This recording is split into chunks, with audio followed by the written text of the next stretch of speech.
नमस्कार। तो पिछले वीडियो में आपने देखा होगा कि हम लोग कैसे दार्जिलिंग से rock garden, orange valley, tea garden होते हुए घूमते हुए आगे गए, जो कि पहाड़ के बिल्कुल नीचे था। अगर आपने पिछला वीडियो नहीं देखा तो आप पार्ट 1 और पार्ट 2 जरूर देख लीजिएगा। और अब हम दूसरा साइट सीन करने जाएंगे, जो कि होगा घूम मोनेस्ट्री। तो अब हम आगे घूम मोनेस्ट्री देखेंगे और शांति स्तूपा, जहाँ काफ़ी ऊंचाई पे एक शांति स्तूपा है, जहाँ से बहुत ही अच्छा खासा नज़ारा दार्जिलिंग का दिखता है। तो फिलहाल हम घूम मोनेस्ट्री आए हैं और साथ ही इस वीडियो में आप देखेंगे जॉय राइड भी, जो कि टॉय ट्रेन का सफ़र, शॉर्ट टॉय ट्रेन का राइड आप दार्जिलिंग में ही कर सकते हैं। अगर आप एनजेपी से दार्जिलिंग तक टॉय ट्रेन नहीं आ पाए तो यहाँ पे आराम से आप 1-2 घंटे का जॉय राइड कर सकते हैं, जो कि टॉय ट्रेन में होता है। आपको इसकी जानकारी भी इस वीडियो में आगे मिलती रहेगी। तो फिलहाल हम पहुँचे हैं घूम मोनेस्ट्री। क्या आप जानते हैं दार्जिलिंग की इस वादियों में के बीच में एक ऐसी जगह है जहां एकदम कदम रखते ही मन को असीम शांति मिलती है। समुद्र तल से करीब 7400 फीट की ऊंचाई पर स्थित यह है एक ईगा चौलिंग मोनेस्ट्री, जिसे दुनिया घूम मोनेस्ट्री के नाम से जानती है। सन 1850 प्रसिद्ध ज्योतिषी और भिक्षु लामा शेरप ग्यात्सो द्वारा स्थापित यह दार्जिलिंग क्षेत्र के सबसे पुराने तिब्बती और बौद्ध मठों में से एक है। यह मठ बौद्ध धर्म के गोल्पा यानी येलो हैट संप्रदाय से ताल्लुक रखता है। यहाँ की वास्तुकला आपको तिब्बती संस्कृति की गहरी झलक देखने को मिलेगी।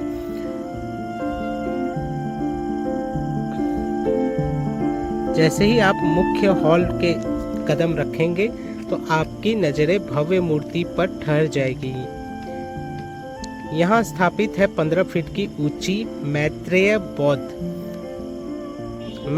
बौद्ध की विशाल प्रतिमा, जिन्हें भविष्य का बुद्ध भी कहा जाता है। इस मूर्ति को बनाने में मिट्टी के साथ साथ कीमती पत्थरों और सोने का इस्तेमाल भी किया गया था। इसके सामने बैठकर ध्यान लगाना अपने आप में एक अनोखा एहसास है। मठ के अंदर कई दुर्लभ तिब्बती बौद्ध ग्रंथ और पांडुलिपियां सुरक्षित रखी गई हैं। बाहर निकलते समय यहाँ लगे प्रेयर व्हील्स को घड़ी की सुई की दिशा यानी कि क्लॉकवाइज में घुमाना पड़ता है। मान्यता की है कि इन्हें घुमाने से आपकी प्रार्थना शीघ्र ब्रह्मांड तक पहुँचती है और सकारात्मक ऊर्जा का संचार होता है। और बाहर आपको कुछ दुकानें भी मिल जाएगी, जहां पर आपको तिब्बत के सामान और कुछ चाइनीज़ चॉकलेट्स वगैरह और कुछ बच्चों के अच्छे छोटे मोटे खिलौने आपको देखने को मिलेंगे।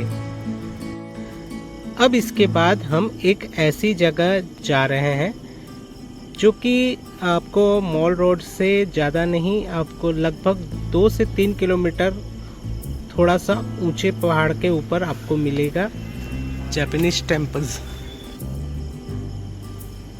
जो कि है दुनिया को शांति और भाईचारे का संदेश देने वाला जापानी पीस पगोड़ा यानी कि शांति स्तूप, जहाँ की शांति सीधे आपको दिल को छू लेगी। तो चलिए, ये रास्ता थोड़ा सा आपको थोड़ा दूर वॉकिंग डिस्टेंस पे भी जाना पड़ता है। यहाँ तक ऐसे गाड़ी आती है, मगर थोड़ा पहले ही उतार देती है क्योंकि यहाँ पे काफ़ी ज़्यादा जाम हो जाता है।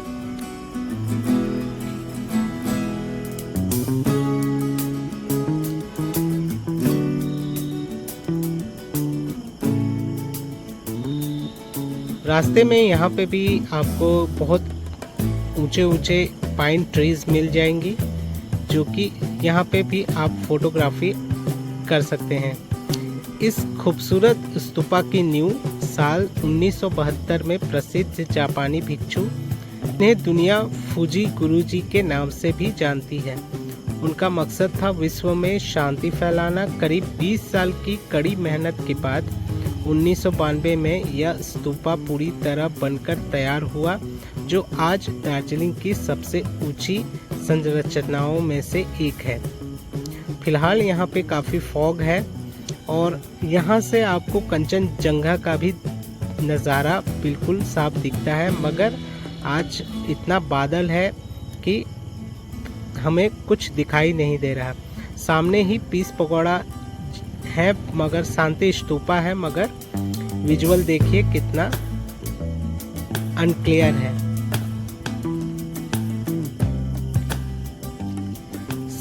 सफ़ेद संगमरमर से बने इस स्तूपा की ऊंचाई करीब 28.5 मीटर है। जब आप इसके चारों ओर परिक्रमा करेंगे तो आपको भगवान बुद्ध के जीवन से जुड़ी 4 मुख्य कलाकृतियाँ अवतार देखने को मिलेंगी। इनका जन्म, उनका ज्ञान, उनका पहला उद्देश्य और उनका महापरिनिर्वाण। सोने के रंग में चमकती यह मूर्तियाँ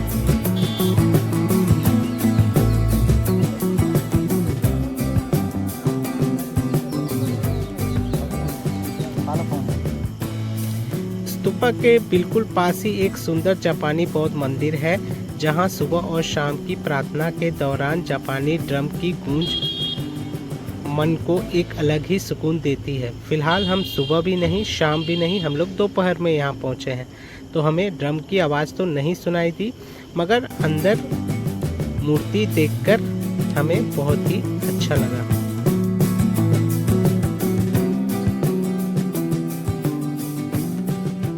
यहाँ कुछ समय बैठकर आप शांति से मेडिटेशन भी कर सकते हैं। अब हम आ गए दार्जिलिंग रेलवे स्टेशन। यहाँ से अब टॉय राइडिंग हम लोग करेंगे घूमकर।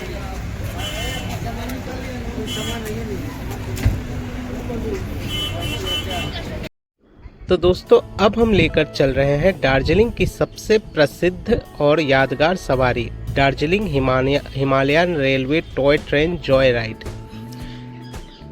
यह सफ़र केवल एक ट्रेन यात्रा ही नहीं, बल्कि हिमालय की खूबसूरत इतिहास और रोमांच का अनोखा अनुभव होगा। यह स्टेशन लगभग 6800 फीट की ऊंचाई पर स्थित है। यहाँ से निकलते ही छोटी सी भाप या डीजल इंजन वाली ट्रेन पहाड़ों के बीच अपना सफ़र शुरू करती है। ट्रेन की सिटी और पहाड़ी हवा इस यात्रा को और भी खास बना देती है। तो यहाँ आपको छोटा सा स्टेशन मिलेगा, जहाँ पे कुछ छोटा मोटा स्नैक्स भी आप ले सकते हैं और देखने के लिए भी कई सारी चीज़ें हैं यहाँ पे। छोटी मोटी बच्चों के खिलौने, बाहरी कंट्री से आई हुई कुछ मोमबत्तियाँ जो कि आप घर में सजाने के लिए लेकर आ सकते हैं। और यहाँ पे बहुत पुराना इतिहास, टॉय ट्रेन से जुड़ा हुआ इतिहास यहाँ पे आप जानकारी ले सकते हैं, जो कि दीवारों पे कुछ इस तरह गोल्डन प्लेट पर लिखी हुई आपको दिखाई देगी।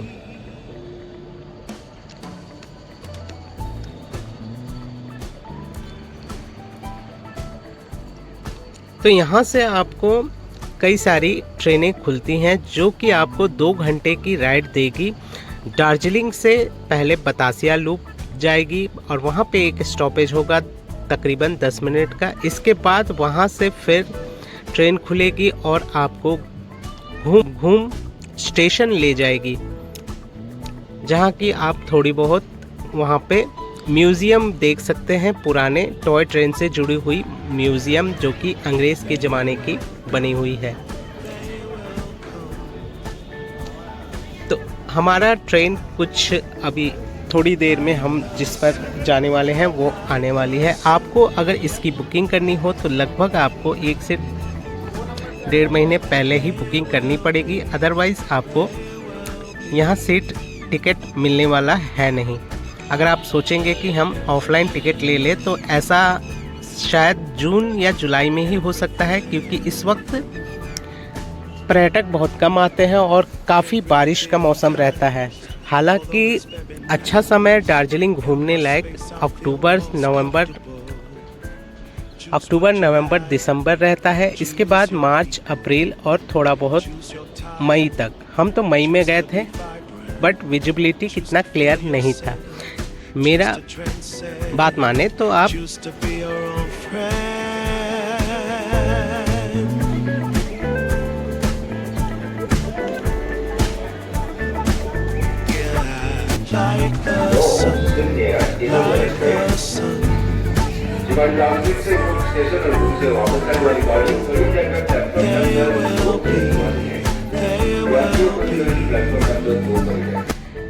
इसको वर्ल्ड हेरिटेज के धरोहर में शामिल कर दिया गया है, ये तो आपको पता ही होगा।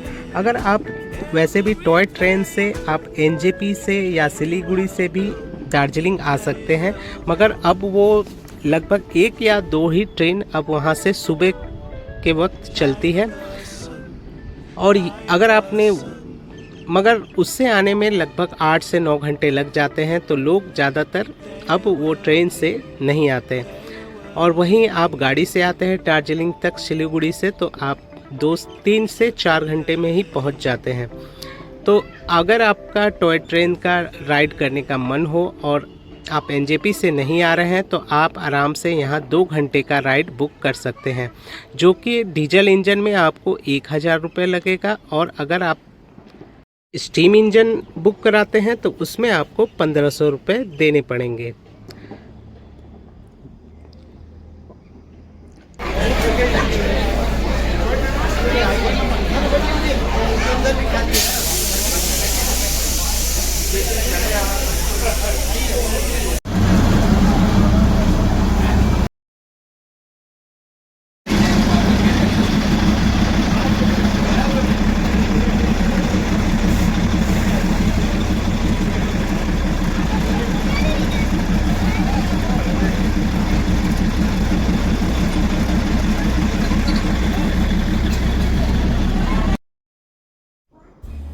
ये विस्टाडोम कोचेस होती हैं। यहाँ पे आपको सीट नंबर दिया हुआ है, अकॉर्डिंग टू सीट आपको अपनी सीट पे बैठना है। और कुछ ही देर में ट्रेन चल पड़ेगी और आपको 2 घंटे की शेयर कराएगी। ये पुराना मालगाड़ी भी यहाँ पे एज ए शो में रखा हुआ है, अब ये यूज़ नहीं होता। तो चलिए देखिए, आपको पहाड़ों का खूबसूरत सीन दिखाते हुए, पूरा दार्जिलिंग सिटी दिखाते हुए ये जॉय राइड आपको बतासिया लूप तक ले जाती है। और यहाँ से आपको नज़ारा काफ़ी खूबसूरत दिखाई देने वाला है।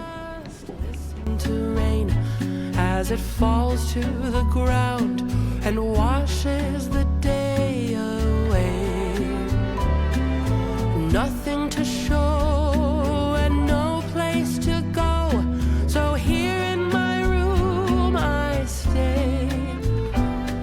I don't know that I could forget you, no matter how hard I try. I'm all alone and honestly I don't know why.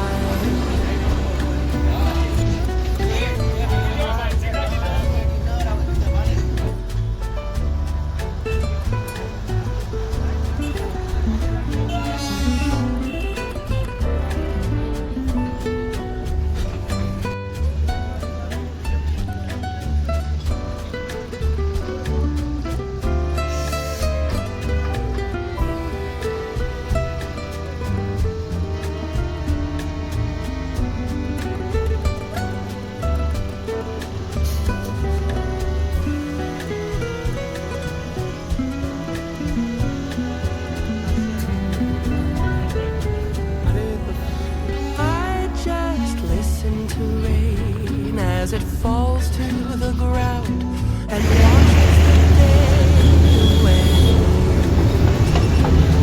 Nothing to show and no place to go, so here in my room I stay. I don't know that I could forget. अब हम जल्द ही Batasia loop station पहुंचने वाले हैं। यहाँ पे लगभग 10 minute का आपको हॉल्ट होगा और यहाँ पे 10 मिनट में आप यहाँ फोटोग्राफी वगैरह कर सकते हैं और बतासिया लूप का पार्क पूरा घूम सकते हैं। वैसे भी आप अगर बिना ट्रेन के भी बतासिया लूप आ सकते हैं और यहाँ पे ज़्यादा देर अगर गुजारना हो बतासिया लूप में तो आपको ट्रेन से नहीं आना होगा और यहाँ पे बाई व्हीकल भी आप आ सकते हैं। और उस दौरान अगर ट्रेन आती है तो ट्रेन पे भी आप फोटोग्राफी कर सकते हैं, जैसा कि बहुत लोगों तो ये है बतासिया लूप आए हुए हैं। कि काफ़ी खूबसूरत यहाँ का नज़ारा।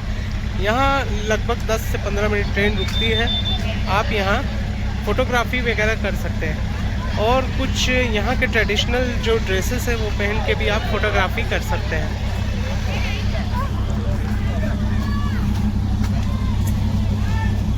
जाने के लिए उस पर चढ़ के फ़ोटो खिंचा रहे हैं। बतासिया लूप एक गोलाकार रेल ट्रैक है जिसे ऊंचाई को धीरे धीरे पार करने के लिए बनाया गया था।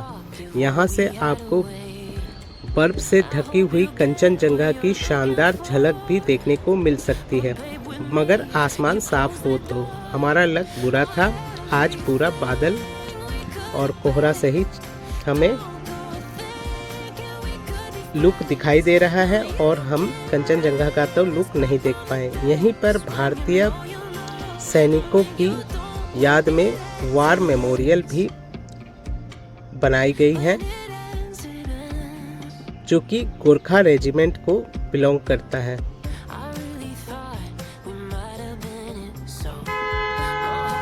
ट्रेन यहाँ कुछ मिनटों के लिए ही रुकती है, जिससे पर्यटक फोटो और वीडियो बना सकते हैं।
इसके बाद हम अब वापस अपने ट्रेन पे बैठते हैं। इसके बाद अब ट्रेन आगे बढ़ेगी और लास्ट स्टॉपेज घूम स्टेशन पे ये रुकेगी।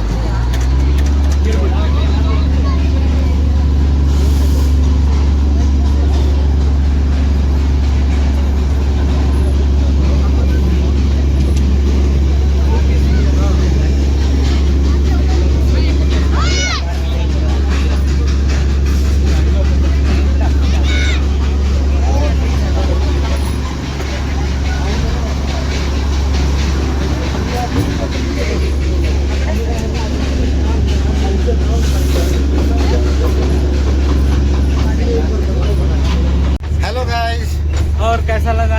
बहुत अच्छा लगा।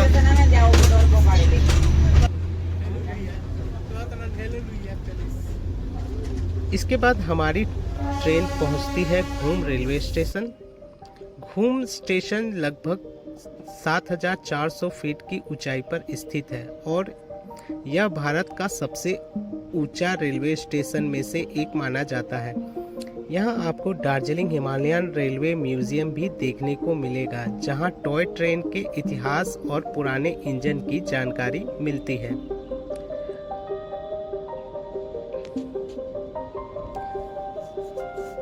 तो बतासिया लूप से गुजरने के बाद ये कुछ ऊंचाई पर हम और निकल रहे हैं, जो कि राउंड शेप में ये ट्रेन घूम स्टेशन तक पहुंचती है।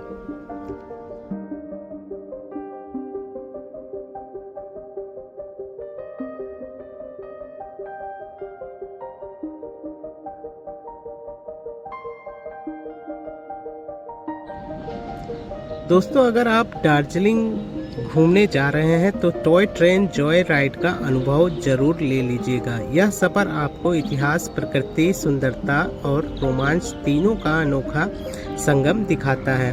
तो फिलहाल हम घूम मोनेस्ट्री स्टेशन पहुंच गए। बगल में ही घूम मोनेस्ट्री है, आप वो भी देखने जा सकते हैं। मगर इसी ट्रेन से आपको अगर वापस भी ले जाती है वही टिकट पे, तो आप उसी ट्रेन पे फिर वापस दार्जिलिंग तक भी जा सकते हैं, या आपको उतरना हो तो यहाँ पे भी उतरकर आप फिर घूम सकते हैं। मगर आपको फिर यहाँ से व्हीकल या सुमो वगैरह करा के आपको वापस अपने होम स्टे तक जाना पड़ेगा। घूम मोनेस्ट्री स्टेशन पे आपको खिलौने और छोटे मोटे स्नैक्स खाने पीने को मिल जाएंगे। हालांकि ये बहुत ऊंचाई पर है तो यहाँ पे अक्सर आपको कोहरा ही दिखाई देगा। और यहाँ अंदर पुराने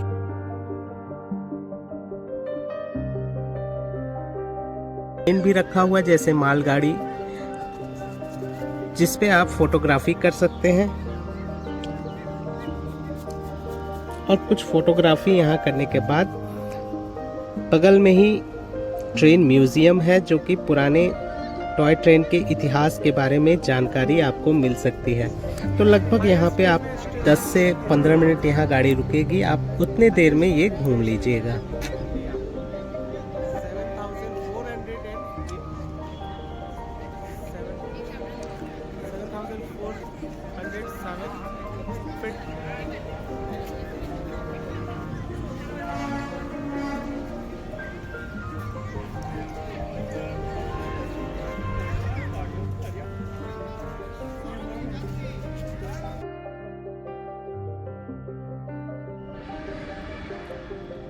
म्यूजियम के बगल में ही ये कुछ इस तरह का एक प्लेटफॉर्म सीढ़ी बना हुआ है, जो कि लकड़ी का है।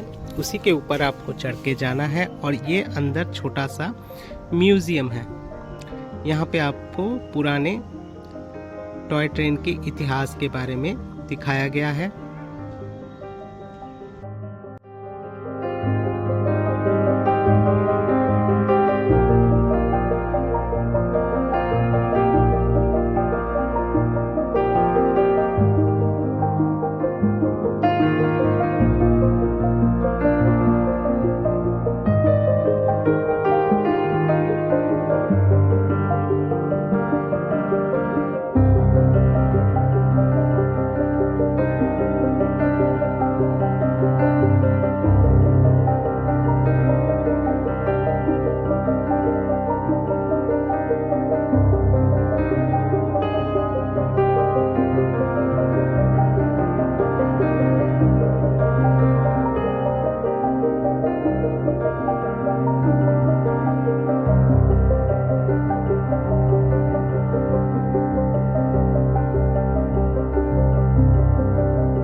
तो एक दिन में हम 3 से 4 साइड घूम पाए यहाँ पे। इसके बाद हम वापस अपने होम स्टे जाएंगे।